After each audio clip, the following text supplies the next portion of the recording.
Dear students, अभी हम लोग क्या करेंगे, उस जो हमने टॉपिक पढ़ा है लास्ट डे उसको हम थोड़ा सा रिकैप कर लेते हैं। फिर हम लोग उसके बाद उस पर क्वेश्चन करने की कोशिश कर रहे हैं कि जितने सारे क्वेश्चन हम कवर कर सकें जो हमारा लास्ट में हमने समरी बताया था। ठीक है, तो आज ये टॉपिक अल्टीमेटली टॉपिक क्वेश्चन के पार्ट पे जाएगा। जो हमारा पार्ट क्या था, ऑलरेडी डिवोटेड क्वेश्चन पार्ट पे है। तो जो हमने लास्ट डे पढ़ा था उसको मैं थोड़ा सा रिकैप कर दूं। सबसे पहले हमने क्या पढ़ा था, समरी में पता एंगुलर डिस्प्लेसमेंट के बारे में पढ़ा था। एंगुलर डिस्प्लेसमेंट वो चीज होती है that is called change in theta, correct ना? चेंज इन थीटा या चेंज इन एंगुलर पोजीशन। अगर इस चेंज की बात करेंगे तो ये हमारा हुआ था theta final minus theta initial. इसका हमने सेकंड डेरिवेशन बताया था, द एंगल रोटेट और angular rotate bye radial vector. जितना रेडियल वेक्टर क्या करता है, चेंज करता है, उसका रेट क्या होता है, उसका चेंज क्या होता है, एंगुलर। फिर हमने बताया था सर ओमेगा के बारे में। Omega is the rate of change of angular velocity. That is the omega क्या होता है, एंगुलर वेलोसिटी को बोलते हैं rate of change of angular displacement. और वहीं पे सिंपल सा आता है omega average. This is the symbol that is called delta theta by delta T. We can write it delta T मतलब theta final minus theta initial. And third पढ़ा था हमने relation rate of change of angular velocity that is D omega by D T, it is called angular acceleration. और third हमारा था average angular acceleration, ये क्या था, delta omega by delta T. That is the basics जो हमने last day application का पढ़ा था। और कुछ एक दो और पॉइंट्स थे जिसको हम अगर हम कंट्रास्ट में जोड़ना चाहें, वो आरपीएम का मीनिंग था, एक टाइम पीरियड क्या होता है, उसके बाद फ्रीक्वेंसी क्या होता है, टाइम पीरियड पढ़ा था, फ्रीक्वेंसी पढ़ा था, फिर रिलेशंस पढ़े थे आरपीएम का। आरपीएम मतलब रेवोल्यूशन पर मिनट। अगर कोई बोलेगा sir N RPM, that means 2 pi N, that is called 2 pi N RPM. This represents omega. ये क्या बताता है अपने को, ओमेगा बताता है। इस सब चीज बात हमने स्टडी करी थी। इसी चीज को ध्यान में रखते हुए हम इस क्वेश्चन को सॉल्व करने की कोशिश करते हैं। बहुत ही आसान और बहुत ही बेहद और सिंपल क्वेश्चन है। क्वेश्चन दिया हुआ है, if t is equal to t cube plus 2 then find omega that is called angular acceleration at t is equal to 2 second. जब भी आप इस बात को देखेंगे sir at t is equal to 2 second, that means वो हमसे क्या पूछ रहा है सर, वो हमसे पूछ रहा है कि आप क्या बताएं, इंस्टेंटेनियस बताएं। That is the instantaneous means this one is the rate. The first part is very simple one, solution ध्यान से देखेंगे in blue pen. Omega at t is equal to 2 second, omega होता है rate of change of theta. Rate of change of theta that is the basic differentiation, सबको आता है sir, d by dt of tq plus 2। You can do separate differentiation, चाहे तो आप कर सकते हैं, d by dt of tq and d by dt of 2। We know the basics fundamental। किसी भी कांस्टेंट का डिफरेंशिएशन क्या होता है बेटा, 0 होता है, और tq का डिफरेंशिएशन 3t स्क्वायर होगा। तो यहां से जो हमको ओमेगा आ गया है, omega is equal to 3t square. अब बोला at 2 is equal to 2 second पे, आप कुछ नहीं करना है यहाँ पे, बस t का वैल्यू 2 पुट कर दीजिए। Omega at t is equal to 2 second पे आपको नजर आ जाएगा what is the value, 3 into 2 का whole square that is 12 radian per second. 12 radian per second. This is the first part, very simple one. Second पूछा है, second B part है। B part हमसे पूछा है find alpha at t is equal to 3 second. Alpha क्या होता है, d omega by D T. If we know alpha होता है d by D T of omega. अगर ओमेगा फंक्शन ऑफ टाइम पता है, यहां दिया अपने को ओमेगा क्या है, फंक्शन ऑफ टाइम पता है, तो बेसिक से सिंपल होता है d by D T. Omega हो गया हमारा 3t square, you can constant से बाहर निकाल लो इसको, d by D T of t square that is 60। Alpha कितना गया बेटा, 60, तो अल्फा हो गया हमारा 60।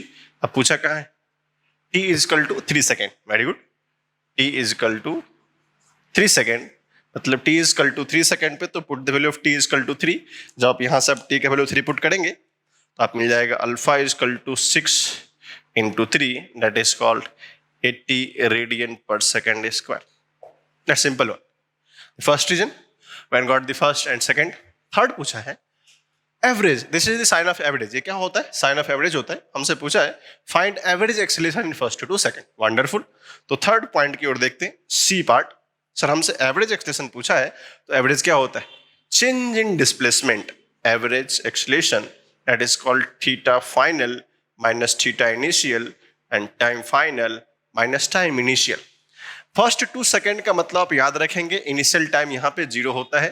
फर्स्ट 2 सेकेंड का मतलब है, ये मीनिंग होता है सर, टी इनिशियल 0 होगा और टी फाइनल क्या होगा, 2 सेकेंड होगा. ये हमेशा ध्यान रखना होगा. अब देखो थीटा एज ए फंक्शन दिया हुआ है, तो हमको टी इक्वल टू 0 पे अगर हम इनिशियल निकालना चाहें, थीटा इनिशियल, उसका मतलब होता है theta initial at T equal to 0. आप इस फंक्शन में टी अगर 0 करेंगे तो वो जो वैल्यू ऑफ थीटा आएगा, that is called theta initial, that is को 2 रेडियन आ गया. वो कितना आ गया बेटा, 2 रेडियन आ गया. अब देखो टी 0 पे हुआ तो फाइनल क्या होगा, हमसे पूछा है सर 2 सेकंड पे. अब क्या करो, theta final at T is equal to 2 second.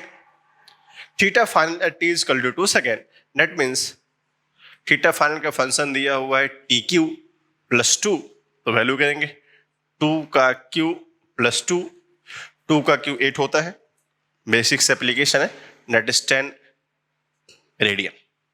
क्या आपको पता है टाइम इनिशियल? चलते हैं हम लोग. फिर इसके पार्ट, हमारे पास ओमेगा इनिशियल पता है, फाइनल पता है, तो sir average angular acceleration, sorry angular velocity is equal to theta final minus theta initial by time final minus time initial.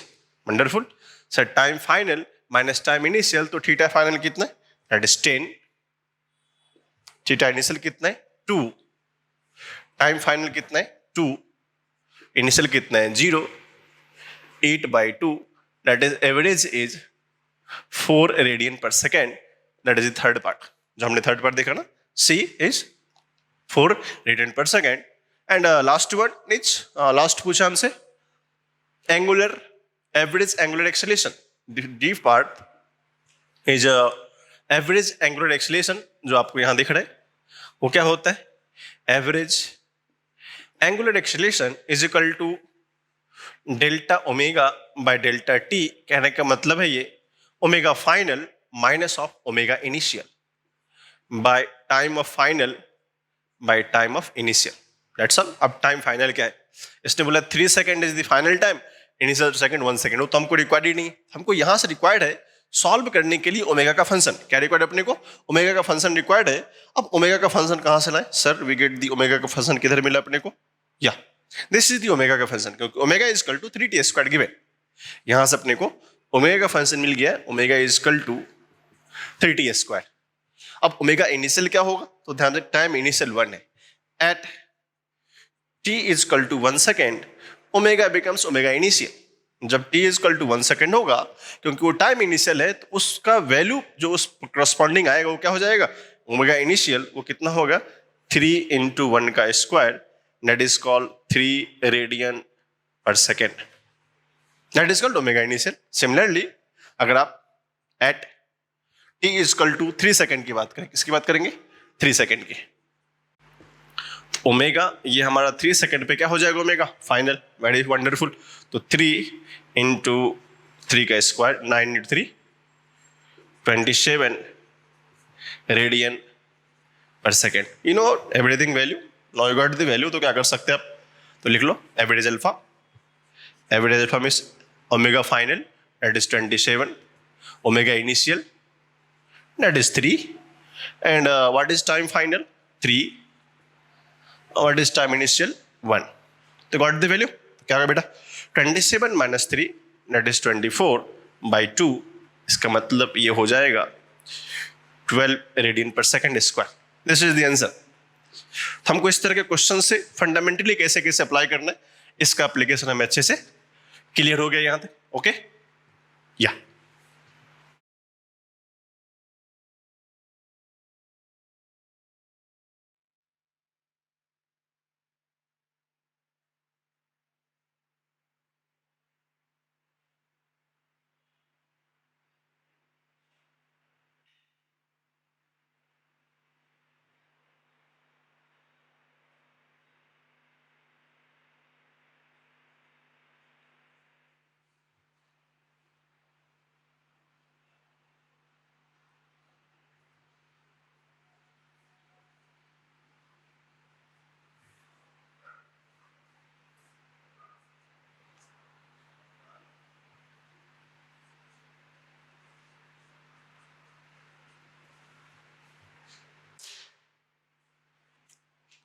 अब देखो, वो जो इक्वेशन था हमारा फर्स्ट एप्लीकेशन था, इस सेकंड एग्जांपल में जो हमारा इलस्ट्रेशन है, उस इलस्ट्रेशन हम थोड़ा उसका रेसिप्रोकल पार्ट करने की कोशिश करते हैं। बहुत वंडरफुल क्वेश्चन है, ध्यान से देखेंगे।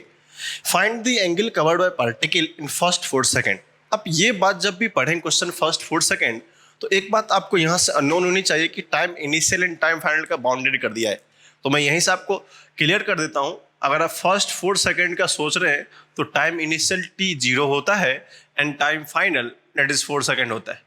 इस क्वेश्चन को पहले ही क्लियर कर दे कि सर फर्स्ट 4 सेकंड में क्या at t equal to 4 second की बात हो रही है, नहीं, वो कुछ अलग बात है। ठीक है, बोला if omega equal to 2t plus 2 एक फंक्शन दिया है, omega equal to 2t plus 2 जो फंक्शन गिवन, तो बताओ एंगल कवर्ड बाय कितना होगा।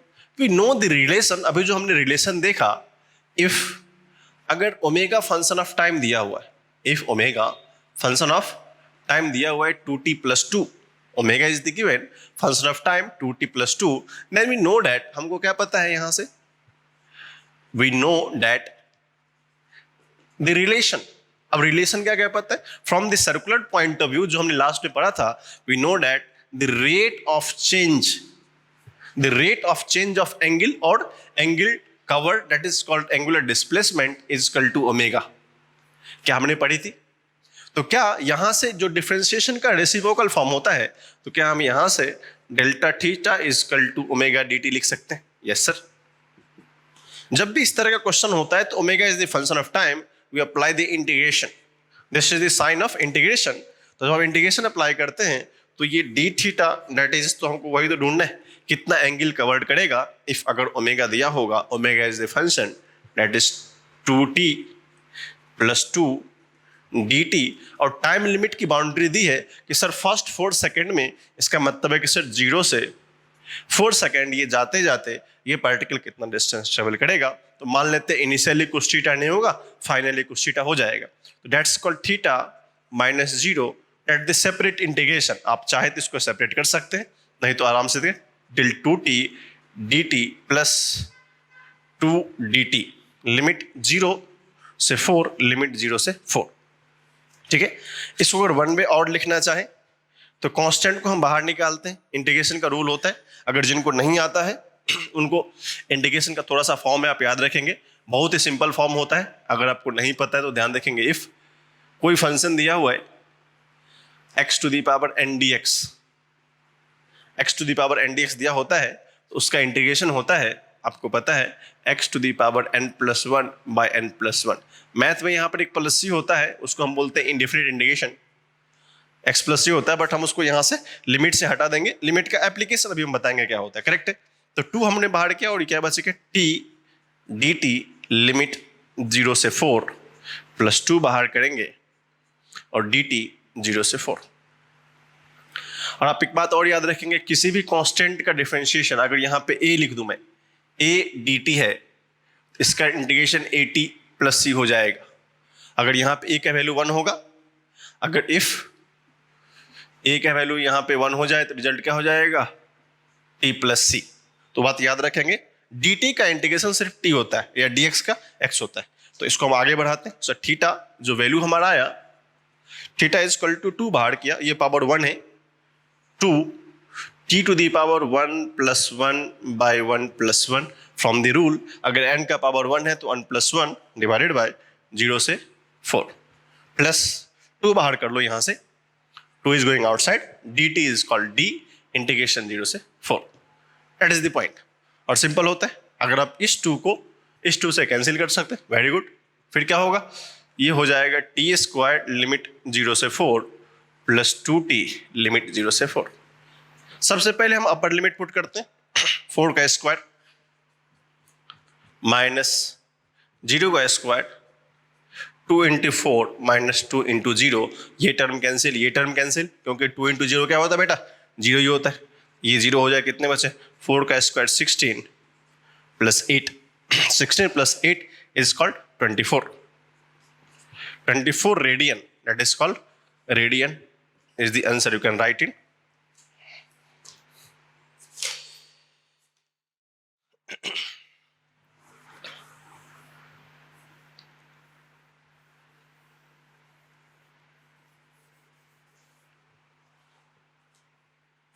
ये theta is equal to 24 radian. This is the answer. तो इसको किस तरह एप्लीकेशन करते हैं? One method to the differentiation, other method to the integration. From here to here you can show the whole process. और ये छोटा सा इंफॉर्मेशन है, you can gather from wherever you want, जहां से आपको ये सारी इंफॉर्मेशन होनी चाहिए। Application in terms of integration के फॉर्म में। ओके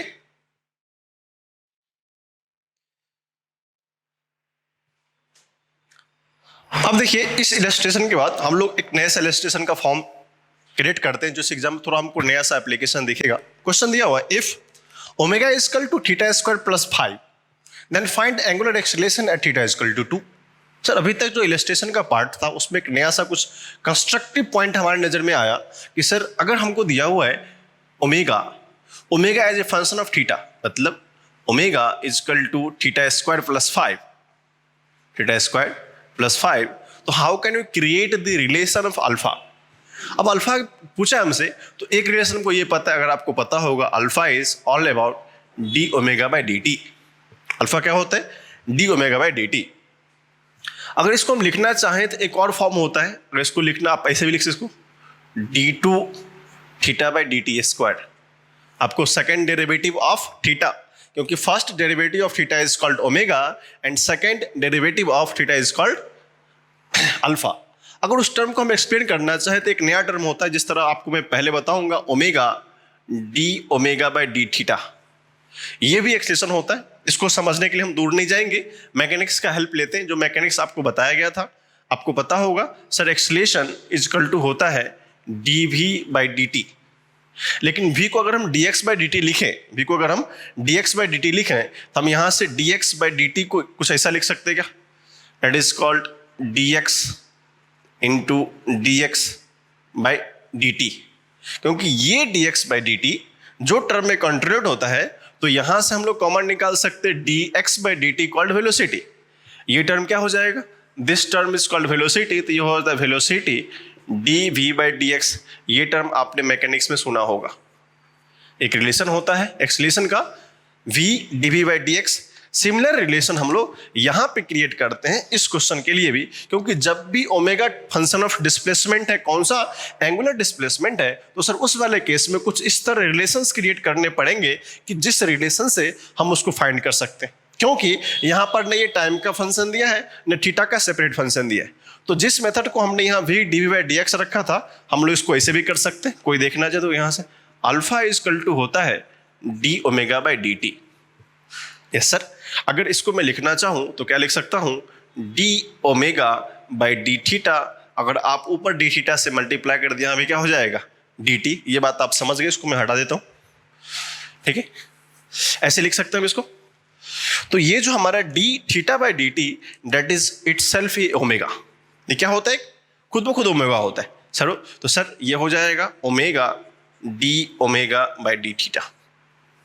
तो ये जो अल्फा है, अब क्या पूछा है? At theta is equal to 2 radian. Okay sir, alpha at theta is equal to 2 radian, that means you find the omega at 2 radian and then find d omega by d theta at 2 radian. तो हमारे पास दो challenge है sir. Challenge क्या है कि हमको omega निकालना है, तो ओमेगा तो मैं निकाल सकता हूँ ओमेगा, तो पहले यहाँ से फाइंड करना शुरू करते क्या क्या रिक्वायर्ड है हमको सॉल्यूशन को सॉल्व करने के लिए। This is the formula, actually formula ये है। तो क्या निकालना पड़ेगा? ओमेगा निकालना पड़ेगा। तो ओमेगा दिया हुआ है, omega is equal to theta square plus 5। Theta 2 ले लें। If theta is equal to 2, तो यहां से हमको ओमेगा मिल जाएगा 2 का square plus 5, that is 4 plus 5 9।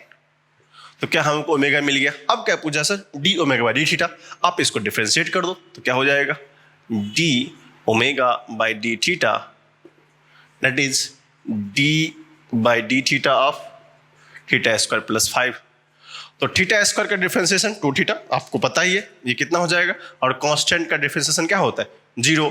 तो ये हो जाएगा d omega by d theta at T is equal to 2 radian. क्या देखो, थीटा इज इक्वल टू कितना हो जाएगा? 2 इंटू 2 दैट इज 4। चलो सिंपल है सर, ये मिल गया, ये मिल गया, पुट कर दो। Alpha is equal to omega d omega by d theta, What is omega? 9. What is d theta? That is called 4. That is the value 36 radian per second square. This is the answer. तो इस तरह के questions भी हमारे examination में, या तो फिर सीईटी का एग्जाम हो या बोर्ड का एग्जाम हो या फिर आप नीट का एग्जामिनेशन में देते हैं, तो आपको इस तरह का क्वेश्चन जो इंटर कन्वर्जन रिक्वायर्ड होता है, this things completely belongs to the used value. यहाँ पर हम लोग क्या करते हैं, डाटा को कैसे कंप्लायंस कर सकते हैं, कैसे उसको हम बाध्य कर सकते हैं सॉल्व करने के पॉइंट में, यहाँ पे हमको इस तरह का रिलेशन रिक्वायर्ड होता है. That's the from the solution part of this question. Okay, अब हम लोग इस इलस्ट्रेशन के बाद थोड़ा सा एक और छोटा सा पॉइंट पढ़ेंगे. That is the very important line, relation between angular velocity and linear velocity. इसको देखेंगे, relation between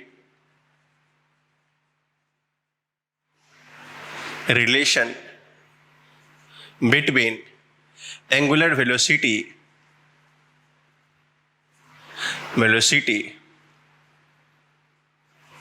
and linear velocity. Relation between angular velocity and linear velocity. अगर आप एंगुलर वेलोसिटी की बात करें तो एंगुलर वेलोसिटी बिकम्स ओमेगा. आपको पता है ये क्या होता है, omega, and linear velocity v. Linear velocity v होता है और एंगुलर वेलोसिटी क्या होता है, ओमेगा होता है. अब इस दोनों के बीच में रिलेशन जानने का मतलब अल्टीमेटली पॉइंट लिखा जाए तो हमको पूछा है कि सर सिंपल रिलेशन बताओ, relate omega and v. Simple सी कहानी है, ओमेगा और v में बताओ. अब इसको समझने के लिए मान लीजिए किसी सर्कुलर मोशन को हम एज्यूम करते हैं, that is called circular motion, क्योंकि हमको ये सारा रिलेशन उसी पर्टिकुलर के सर्कुलर मोशन में मिलता है. ठीक है, अब ये कोई पार्टिकल है, ये पार्टिकल कुछ पर्टिकुलर वेलोसिटी v से जा रही, that is called tangential velocity. अगर इस पार्टिकल की वेलोसिटी की बात करें, this is the velocity of particle and this is the omega. ये उस पार्ट पे क्या कर रहा है, रोटेट कर रहा है. इट इज एंगुलर वेलोसिटी, जितना थीटा का रोटेशन चेंज हो रहा है उसकी बात हो रही है. और you can take it radius vector, that is called radial vector, जो हमने पहले स्टडी करी थी. इस चीज को जानने के लिए दो पॉइंट बहुत जरूरी है, that is called circular motion. ये जो सारा फेनोमेनन हो रहा है, ये जो सारा फेनोमेनन हो रहा है, सारे हम किसकी स्टडी कर रहे हैं, the relation between the angular acceleration, sorry angular velocity and linear velocity in case of circular motion. अब sir in case of circular motion तीन चीज को हम अराइव करते हैं, डायरेक्शंस. तो हमने क्या सिखाया था, अगर आपको याद होगा, राइट हैंड थंब रूल से जब हम एक्सक्लूज कर रहे थे, जब ये पार्टिकल इस तरह कर्ल मोशन करता है, by the application of right hand thumb rule, this is the direction of, ये क्या है, आउटवर्ड. क्योंकि ये क्या कर रहा है, एंटी क्लॉकवाइज. याद है ना, आपको सिखाया था मैंने, एंटी क्लॉकवाइज रोटेशन करते हैं, दैट इज द कर्ल. जब आप इसको कर्ल करेंगे, जो थंब का डायरेक्शन होता है आउट ऑफ द प्लेन, ये प्लेन के बाहर का डायरेक्शन है. This represents the direction of omega. ये क्या होता है, ओमेगा का डायरेक्शन है. सर ओमेगा का डायरेक्शन तो आ गया, ओमेगा कैसा है, सर प्लेन से बाहर है. रेडियल वेक्टर कैसा है, प्लेन से बाहर है. तो यहां से तीन चीजें बहुत ध्यान से देखनी पड़ती है अगर हम इसको ऑब्जर्व करना चाहें. That is called angular acceleration, sorry angular velocity, और यहां से this is called linear velocity. तो ये अगर लीनियर वेलोसिटी है, this is makes 90 degree, this is also a radial vector. अब सोचो सर ये हमारा ओमेगा है, ये 90 है, और हमको पहले से पता है रेडियल वेक्टर इटसेल्फ है vector, and omega and angular acceleration, angular velocity is also a vector, and velocity is also vector in terms of kinematics. तो तीनों टर्म यहाँ पे हमको रिलेशंस दिख रहे हैं. अब यहाँ से हम लोग कॉमन ऑब्जर्वेशन करते हैं, उस ऑब्जर्वेशन को हम लोग कैसे एनालाइज कर सकते हैं, ध्यान से देखना. सबसे पहला ऑब्जर्वेशन है कि सर ये वेलोसिटी इधर है, अगर आप स्पिन को देखना चाहते हैं, और ये हमारा angular acceleration out of the box है. ये वेलोसिटी इधर है और angular acceleration out of the box है. तो पहला ऑब्जर्वेशन होता है कि सर ओमेगा वो है perpendicular to v.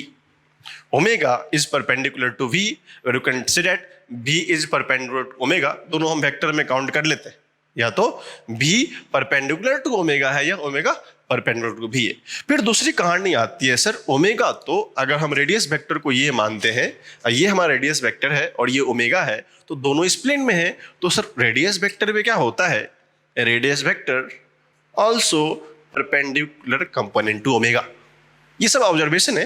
Radius vector also perpendicular component of omega, similarly for radial vector. तो क्या रेडियस वेक्टर इस दोनों का क्या है? This is also a omega. तो यहां से हमको पता चला कि सर रेडियस भी परपेंडिकुलर टू वेलोसिटी है। This is the all about basics observation. जो आप डाटा देख रहे हैं कंक्लूजन्स पॉइंट में सारे के सारे क्या होते हैं? बेसिक ऑब्जर्वेशन होता है। अगर आप इस बेसिक ऑब्जर्वेशन को देखना चाहें, जो हमने ओमेगा परपेंडिकुलर टू भी बताया, आर परपेंडिकुलर टू भी बताया और आर परपेंडिकुलर टू ओमेगा भी है, मतलब तीनों एक दूसरे के परपेंडिकुलर होता है। अब एक कंट्रास्ट रिलेशन आपको पहले से लेके चलता हूं, जो वेक्टर में आपने पढ़ा होगा। अगर तीन वेक्टर परपेंडिकुलर होता है तो उसका एक ही रिलेशन सेटिस्फाइड होता है, ए बी क्रॉस सी। आप यहां से एक रिजल्ट को जान सकते हैं जो कि बेसिक्स ऑफ वेक्टर आता है। अगर सी कोई वेक्टर है, अगर ए बी सी तीनों वेक्टर होता है, उसका एक ही रिलेशन क्रिएट करता है, A cross B cross C. ये रिजल्टेंट तभी वैलिड होता है। Vector C is equal to, हम वहां पर रिजल्टेंट वेक्टर लिखा करते थे, vector C is equal to vector A cross B cross C. इसका मतलब A comma B and C each are perpendicular to each other, each are perpendicular to each other। कहने का मतलब है A vector C resultant is equal to A cross B, तभी ये relation satisfied करता है, तब ये रिलेशन सेटिस्फाइड करता है जब क्या होगा? तीनों के तीनों वेक्टर क्या होंगे? परपेंडिकुलर होंगे। तो यहाँ के ऑब्जर्वेशन से मुझे मिलता है कि सर ये जो वेक्टर है वो सब के सब क्या है? ये इसके परपेंडिकुलर है, ये इसके परपेंडिकुलर है, ये इसके परपेंडिकुलर है, आपस में सब के सब परपेंडिकुलर है। तो यहाँ से रिलेशन एक अच्छा सा रिलेशन आता है, vector v is equal to omega cross are. That is the wonderful relation. आपको सर्कुलर मोशन का पहली सी कहानी याद रखनी पड़ेगी। अब ओमेगा क्रॉस आर होते हैं, थोड़ा सा और हम लोग मैथमेटिक्स वेक्टर अप्लाई करते हैं। ए क्रॉस बी को हम लोग लिख सकते हैं vector C is equal to A B sine theta. आपको याद होगा that is called N cap, A B sine theta N cap. अगर इसका हम लोग मैग्नीट्यूड लिखना चाहें तो that is called magnitude of C. और एन कैप एक यूनिट वेक्टर होता है जिसका मैग्नीट्यूड 1 होता है। एन कैप एक यूनिट वेक्टर होता है जिसका मैग्नीट्यूड क्या होता है? 1। इसका मतलब क्या होगा? This complete value belongs to 1। तो मैग्नीट्यूड ऑफ सी कुछ नहीं होगा, वो हो जाएगा ए बी साइन थीटा। ये सब बात आपने वहां पे पढ़ा होगा। सिमिलरली अगर हम यहाँ पे इसका रिजल्टेंट लिखना चाहें, सर डायरेक्शन क्या होगा? तो velocity of vector is equal to omega cross r. Omega cross r को लिख सकते हैं omega r sine theta into n cap. N cap means unit vector perpendicular to plane. अगर इसके मैग्नीट्यूड की बात होगी तो सर ये भी मैग्नीट्यूड आएगा। तो ये क्या हो जाएगा? Velocity is equal to omega r sine theta. और इसका एक कंट्रास्ट रिलेशन होता है, ओमेगा आर थीटा क्या होता है? ओमेगा और आर के बीच का एंगल। तो देखो दोनों क्या है? 90 पे। इफ देखेंगे यहां से, if omega and r both are perpendicular, वो तो पता है, बोथ आर परपेंडिकुलर, देन पता है सर जब दोनों पर तो थीटा कितना हो जाएगा? 90 degree. You can put it v is equal to omega r sine 90 degree, और साइन 90 का वैल्यू 1 होता है। तो आपको यहाँ से एक बहुत शानदार रिलेशन मिलता है, v is equal to are omega for circular motion. This is the magnitude का रिलेशन होता है, और ये क्या होता है? वेक्टर रिलेशन होता है। हमारे छोटे छोटे एग्जामिनेशन में, अगर आप बोर्ड की बात करें, सीटी की बात करें, उसमें ये सभी ऑब्जेक्टिव क्वेश्चन में आ सकते हैं। What is the relation between the angular velocity and linear velocity? This is the part which can understand wonderfully. इसको आप अच्छे से समझ सकते हैं रिलेशन पॉइंट ऑफ व्यू से। ये हमारा बेसिक पार्ट था जो हमने वेक्टर में पढ़ा था कि vector A cross B cross C की कहानी में किस तरह अप्लाई कर सकते हैं। This is the small relation about linear velocity and angular velocity. Okay, अब देखो हम जो नेक्स्ट रिलेशन पढ़ेंगे that is called relative angular velocity. छोटा सा टर्म है, फॉर्मूला इंपोर्टेंट हमारे लिए। Relative angular velocity, relative angular velocity.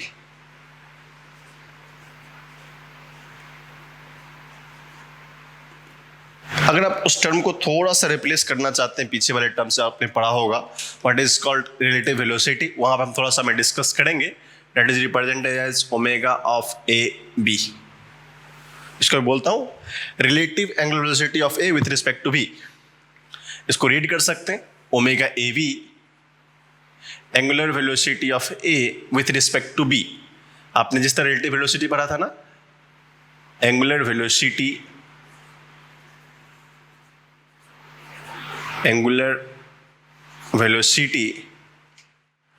Of A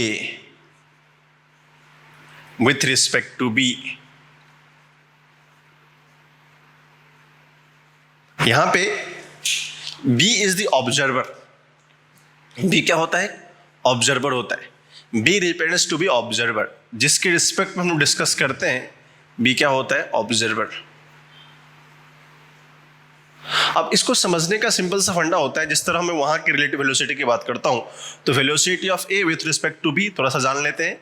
velocity of A with respect to B जब हम लिखा करते थे तो क्या होता था? Velocity of A minus velocity of B.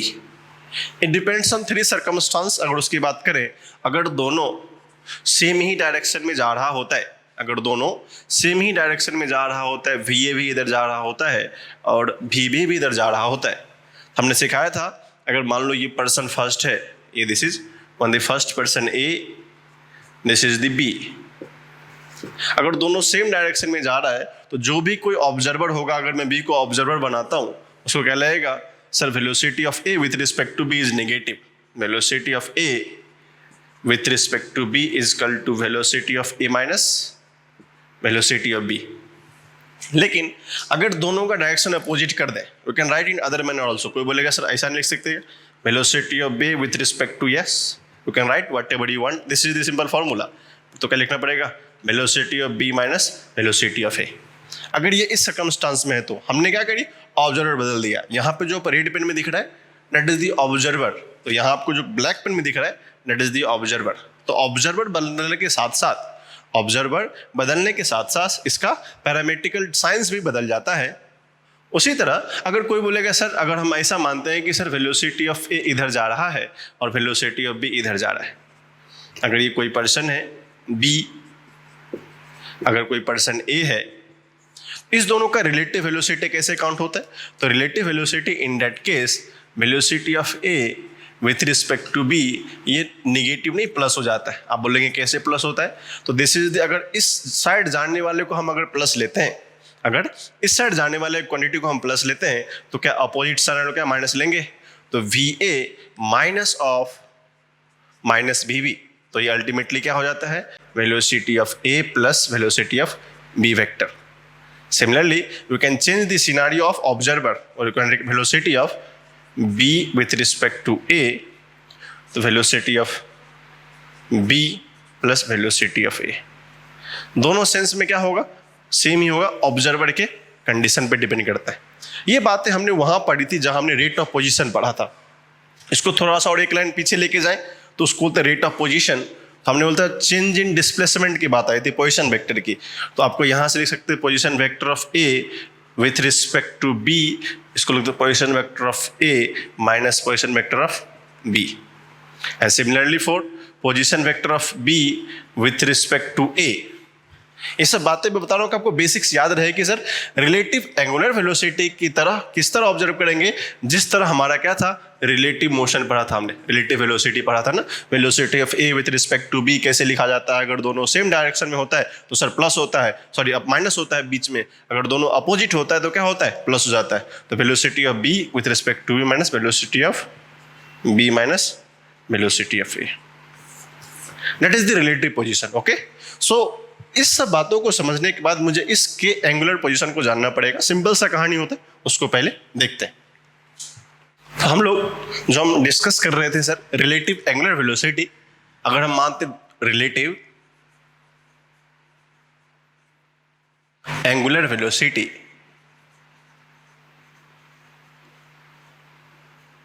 अब देखो रिलेटिव एंगुलर वेलोसिटी में दो कंट्रास्टिकल पॉइंट थे कि कैसे एनालाइज किया जाए। तो दो ऑब्जर्वर ध्यान से देखेंगे। मान लो कोई पार्टिकल है, कोई पार्टिकल है जिसको हमने क्या बोला?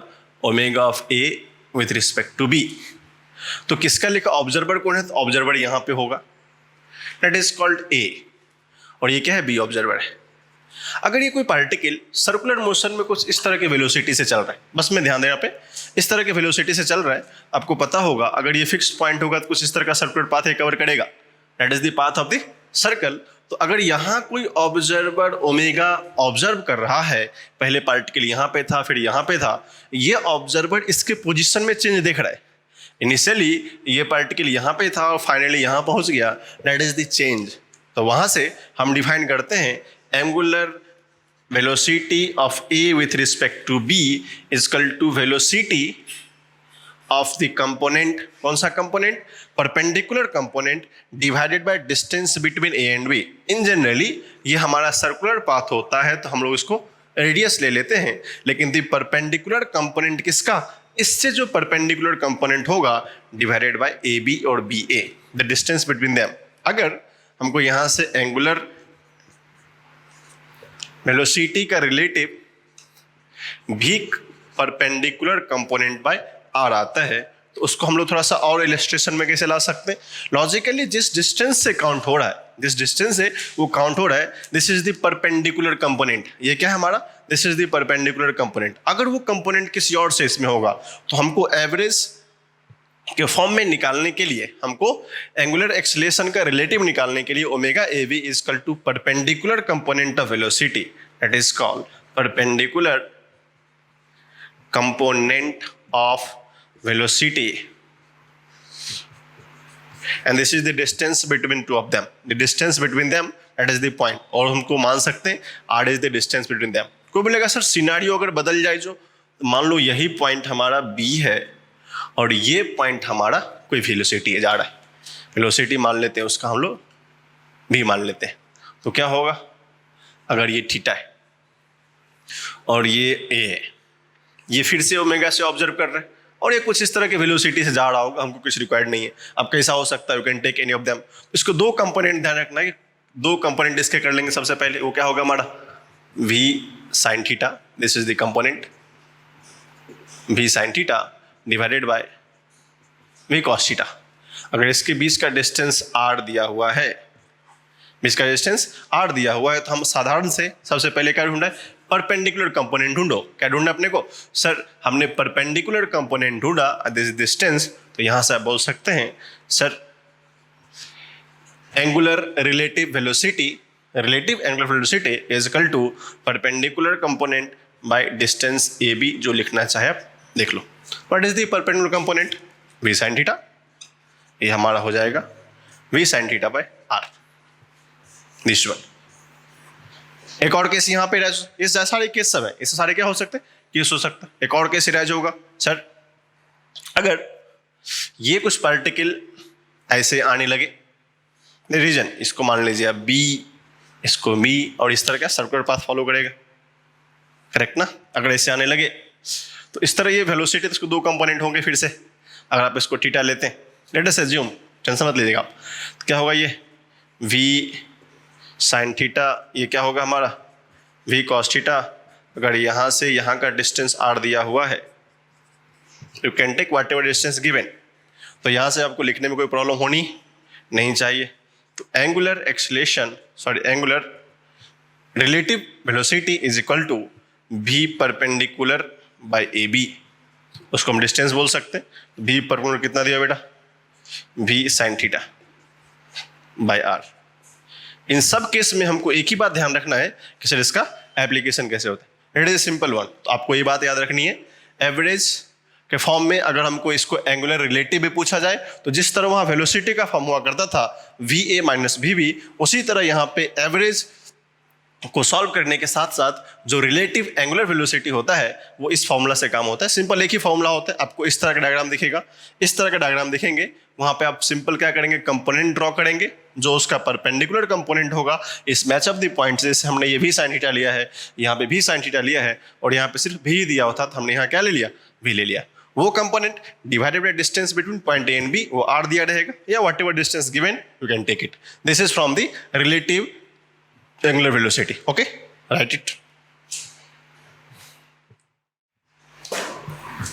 अब देखिए इसी कंसेप्ट को एप्लीकेशन के लिए हमने क्वेश्चन को ड्रॉप किया। इस क्वेश्चन को समझने की कोशिश करेंगे। क्या बोला है? Find relative angular velocity with respect to O and A. मतलब ये जो ओ पॉइंट है इसके रिस्पेक्ट में पूछा है, तो हम लोग पहले से डिटेस्ट फाइनल कर लेते हैं। ये जो ओ आपको दिख रहा है that is O is called observer. तो हमारे लिए सबसे सिंपल सी बात है, अगर हमसे पूछा है angular velocity O with respect to A, मतलब A with respect to O, तो सबसे पहले हमारी कहानी है सर परपेंडिकुलर कंपोनेंट तो होना चाहिए। ये जो लाइन ओ ए है, इस ओ ए लाइन के perpendicular component by distance of O A, जो कि दिया हुआ ऑलरेडी। तो सबसे पहले परपेंडिकुलर कंपोनेंट को जानना पड़ेगा। सर ये 37 डिग्री है, ये कितना है? 37 डिग्री है। जब ये 37 डिग्री है तो हमको परपेंडिकुलर कंपोनेंट कैसे मिलेगा? You can draw this line out and out. ये 37 था तो ये भी कितने होंगे? 37 होगा। अब परपेंडिकुलर कंपोनेंट के लिए हमें क्या करना है? इसको एक्सप्लेन करना पड़ेगा from the two angle of concept. दो पार्ट्स इसको क्या करना पड़ेगा? ब्रेक करना पड़ेगा। अब देखो ये 20 है, जिसके साथ कॉस होता है, जिसके साथ एंगल अटैच्ड होता है, वो साइड क्या होता है? कॉस में जाता है। तो ये पार्ट हो जाएगा 20 cos 37, ये हमारा हो जाएगा 20 cos 37, this component 20 sin 37। Correct है? और इसको देखते तो सर ये तो पैरेलल कंपोनेंट है, this is the parallel component. अपने को चाहिए क्या? ये वाला, दैट इज कॉल्ड भी परपेंडिकुलर। क्यों? ये इस लाइन से 90 डिग्री बना रहा है, that is the requirement of भी परपेंडिकुलर। अब सोचो कि सर हमको ये भी परपेंडिकुलर मिल गया है, अपने को भी परपेंडिकुलर मिल गया है, और दोनों के बीच का डिस्टेंस जो दिया हुआ है O A is equal to 10 metre. O A is equal to 10 metre, that is R. उसको अब चाहो तो आर मान लो, लेट अस अज्यूम कि हाँ ये सर्कुलर पाथ से करेगा कुछ। तो भी परपेंडिकुलर का जो कंपोनेंट हमको मिला है, भी perpendicular is equal to 20 sin 37। 20 sin 37 is equal to हो जाएगा, you know sin 37 20 into sin 37 3/5 होता है, ये 4 हो जाएगा, दैट इज इक्वल 12 हो गया। चलो सर भी परपेंडिकुलर मिल गया, रेडियस पता है, तो एंगुलर रिलेटिव एक्सेलरेशन और velocity angular relative velocity is equal to v perpendicular by O A, that is called r। v perpendicular by 12, ये 10 है, that is called 1.2 radian per second. This is the answer. तो simple भी कभी भी किसी diagram में अगर आप मान लो एज्यूम दैट कि जब भी इस तरह कोई भी रिलेशन दिया रहेगा किसी फ्रेम में, एक्स में, वाई में, तो सारे का हमें एक ही बात ध्यान रखना है कि सर जिस पॉइंट के रिस्पेक्ट में पूछा और जहां पे पूछा है, जिस पॉइंट के रिस्पेक्ट में पूछा है और जहां पे पूछा है, उसका सबसे पहले परपेंडिकुलर कंपोनेंट ढूंढने आना चाहिए। तो जो हमने यहां से क्या करी सर, इस परपेंडिकुलर कंपोनेंट को ढूंढ के निकाला कि सर इसके दो कंपोनेंट होंगे, 20 cos 37 एंड 20 sin 37। हमको इसकी रिक्वायरमेंट तो थी नहीं, इसलिए हमने को सॉल्व नहीं किया। और ओ से ए का डिस्टेंस, ओ से ए का डिस्टेंस मुझे 10 दिया हुआ था, you can take it R. V perpendicular solve किया तो 12 आया, and this A O is equal to v perpendicular by O into A, O is 10, तो 12/10 1.2 रेड और radian per second. This is simple illustration जो हमारे examination में छोटे छोटे क्वेश्चंस होता है, उसमें ये हम लोग काउंटर प्रोडक्ट लिख सकते हैं। Okay, that's the solution of that question. Okay, इसके बाद रिलेटिव एंगुलर एक्सेस को हम एक छोटा सा रिलेशन होता है, that is called relation between angular acceleration and acceleration. Simple जो होता है आप उस चीज को देखेंगे, रिलेशन बिटवीन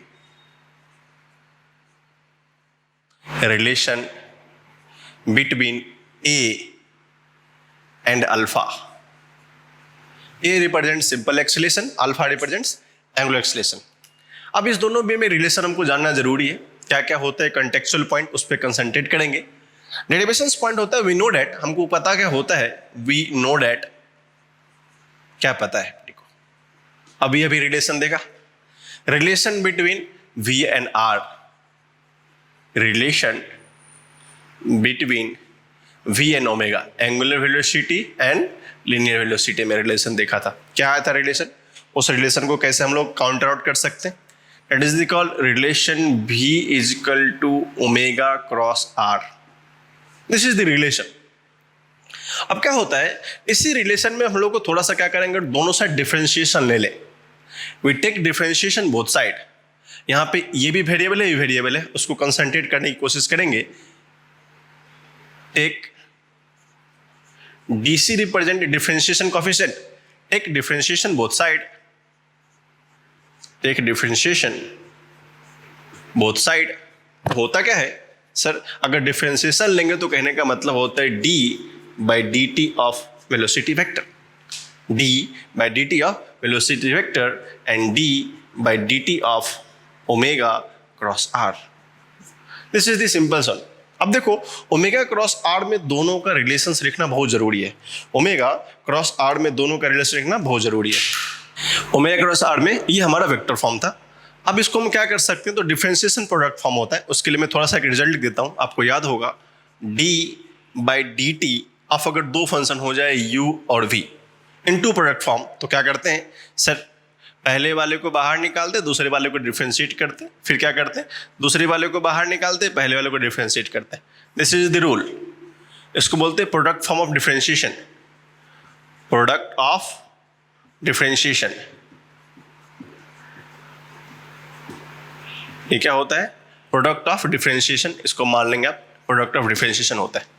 उसी तरह सर यहां पर हम तो दो फॉर्म है, dv by D t, you know rate of change of velocity is called acceleration, तो यहां से आपको मिल जाएगा d by D T is called acceleration, लेकिन यहां भी रिक्वायरमेंट है क्या, d by D T of omega cross R, ये वेक्टर का एसोसिएट्स लॉ होता है, plus omega cross d by D T of are.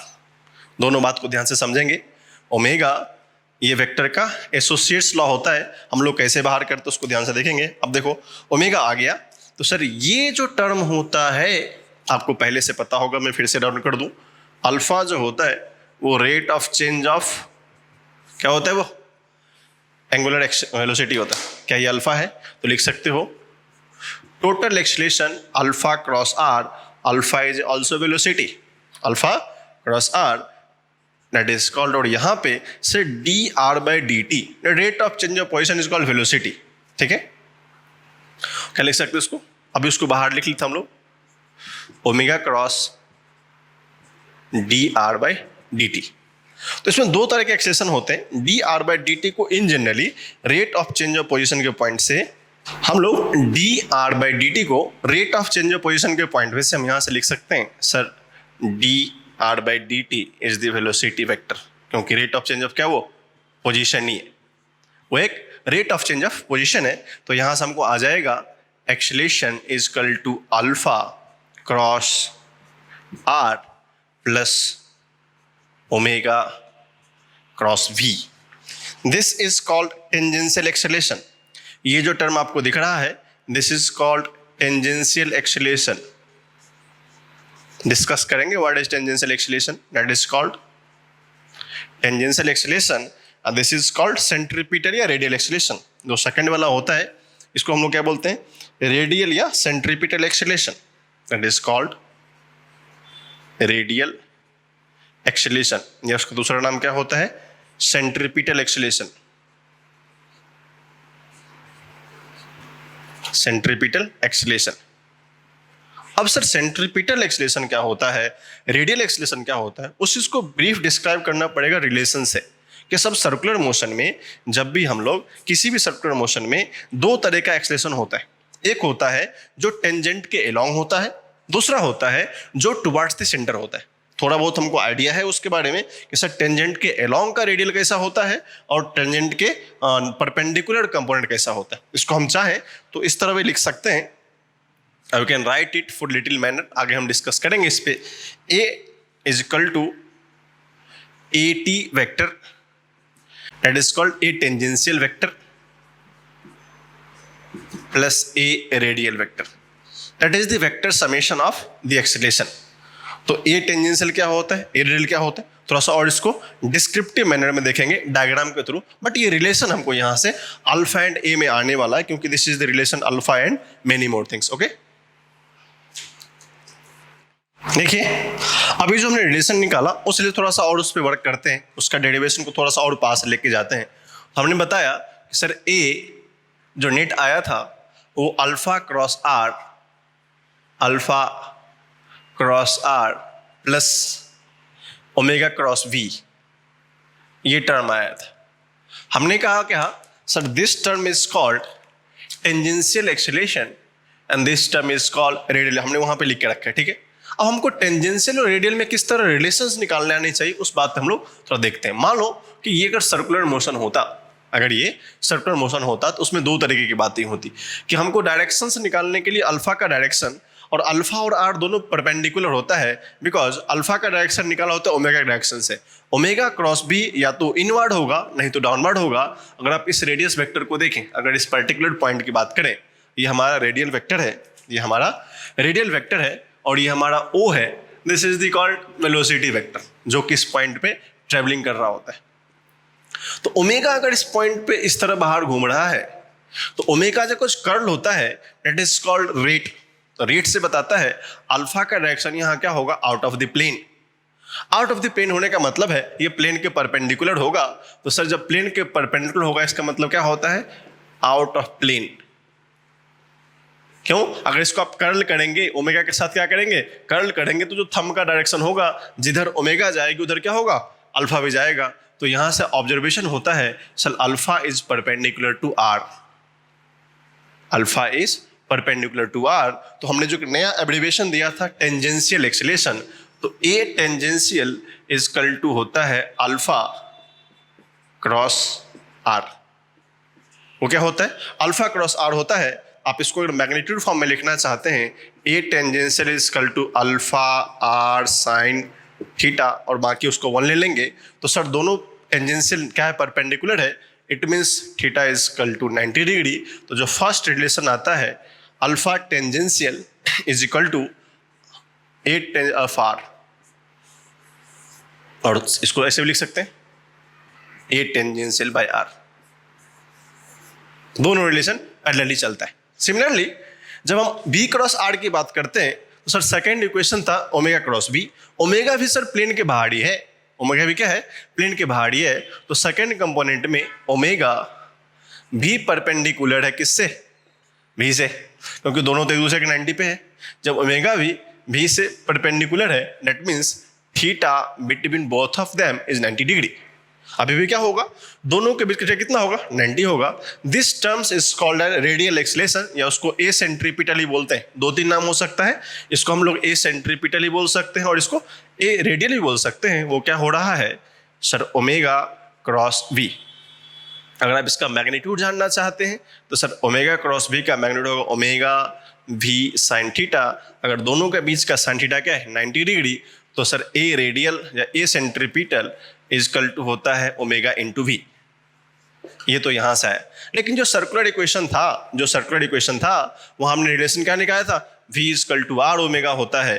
तो v is equal to are omega, तो आपको ये कहानी पता है, v इज इक्वल टू जब आर ओमेगा होगा तो यहां से ए सेंट्रीपिटल का एक नया सा फॉर्म आ जाएगा दैट इज कॉल्ड, ये आप लिख सकते हैं v is equal to are omega, A centripetal omega into R omega. एक फॉर्म होता है ओमेगा स्क्वायर आर। तो यहां से सेंट्रीपिटल एक्सीलरेशन होगा omega square R. This is the first one. But अगर कोई बोलेगा सर अगर आप ओमेगा को रिप्लेस करना चाहते हैं omega equal to V by R, तो आपको एक नया इक्वेशन मिलेगा v by R into this is called V square by R. The relations between AT, AC and the acceleration net, this is called tangential acceleration, this is called centripetal acceleration और called radial acceleration। जिस बात को आप यहाँ से contradictory manner में अच्छे से समझ सकते हैं कि सर टेंजेंशियल में क्या था, रेडियल में क्या था, और ये relation U into V form में क्या था, जिसको हमने 2 पार्ट में बाइफर्गेशन करके दोनों डिफरेंट रिलेशन को क्रिएट किया। Okay, that's from here. Now we move to next. अब देखिए जो रिलेशन हमने क्रिएट करी है, छोटा सा एग्जांपल है, बहुत ही छोटे हैं, आप इसको सॉल्व करना चाहेंगे। एनसीईआरटी बेस्ड क्वेश्चन है, एनसीईआरटी का क्वेश्चन है। बोला कि a insect trapped in a circular globe of radius 12 centimetre. एक इंसेक्ट है, पता है मकड़ी उकड़ी होता है कुछ, तो वो एक सर्कुलर ग्लोब में फंस गया है। जैसे आपने देखा उस क्या करता है, एक सर्कुलर पार्ट बना लेता है। अगर आप थोड़ा सा एनालाइज करेंगे तो देखिए मकड़ी लोग क्या करता है, ऐसा कुछ पार्ट बना लेता है, करेक्ट है, इसे रोलों का पाथ होता है। वो फंस गया कितना वाले में, उसका एक रेडियस दिया हुआ था, वो 12 सेंटीमीटर रेडियस वाले सर्कुलर एरिया में फंस गया है। वो क्या कर रहा है, मूविंग अलोंग ए ग्रूव, मतलब ये पाथ तुमको दिख रहा है ना, इस पाथ में घूमते घूमते घूमते वो क्या कर रहा है, 7 रेवोल्यूशन इन 100 सेकेंड।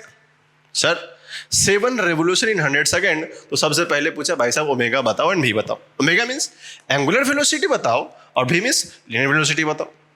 तो जब हम आरपीएम पढ़ रहे थे, पर सेकंड की बात हो रही थी, तो हमने बताया था 2 पाई, क्या बताया था 2 पाई, जो मीनिंग वाला फर्स्ट पार्ट के सॉल्यूशन को अगर देखेंगे तो हमको यहाँ से रेडियस दिया हुआ है, रेडियस इज 12 सेंटीमीटर, और दिया हुआ सर 100 सेकेंड में कितना कर रहे हैं, 7 रेवोल्यूशन, तो हमको 2 पाई से मल्टीप्लाई करना पड़ेगा।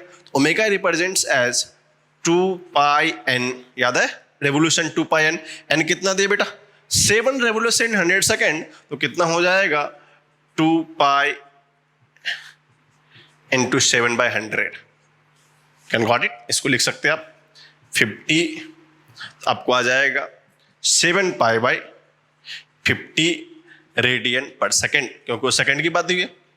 अब रेडियन पर सेकेंड आ गया तो सर आपका खत्म है कहानी, आप इसको सॉल्व कर लेंगे डाटा डाल के, कोई प्रॉब्लम नहीं इसमें, आप इसको डाटा पाई पुट कर लेंगे, बट आंसर ये है हमारा।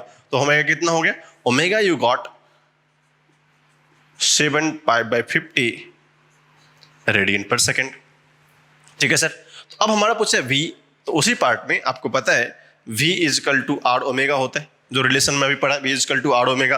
रेडियस कितना दिया है 12 सेंटीमीटर, यस 12 सेंटीमीटर दिया है, तो आप याद रखेंगे 12 सेंटीमीटर इंटू ओमेगा है 7 पाई बाई 50, इसको आप कर सकते हैं 25, ये हो जाएगा 6, तो हो जाएगा इसको हम लोग 42 pi by 25 centimetre per second.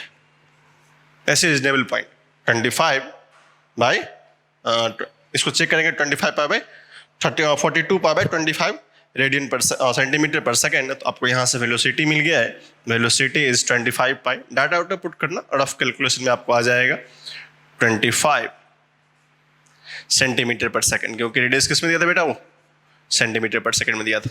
आप चाहे इसको डाटा सॉल्व कर सकते हैं। थर्ड वन, जो second part, this is the very easy one, ये क्या हमारा बहुत आसान पार्ट था। अगर हमको सेकंड पार्ट में acceleration vector is constant, sir acceleration vector constant है क्या, क्या एक्सलेशन वेक्टर हमारा कांस्टेंट है, उस बात को हमको जानना है। अब देखिए जो इस क्वेश्चन में दिया था हमारा, सर थर्ड पार्ट में is the acceleration vector is a constant vector, if yes और देन फाइंड मैग्नीट्यूड।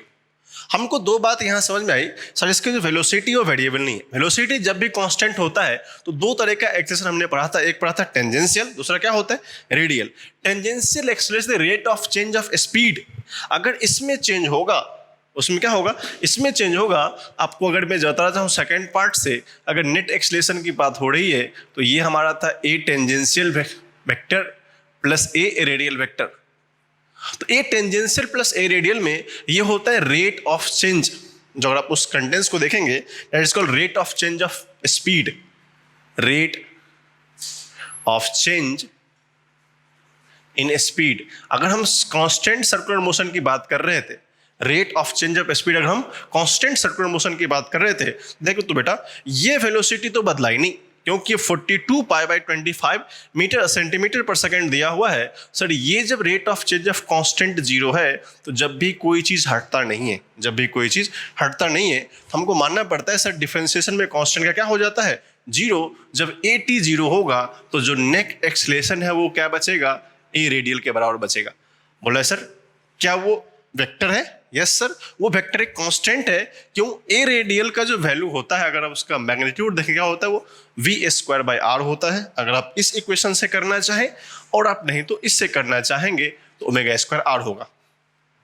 आपके दोनों सॉल्यूशन से, आपके दोनों सॉल्यूशन से वी से भी और ओमेगा से भी जो ए रेडियल होगा that is the constant one, velocity का वैल्यू दिया हुआ है 42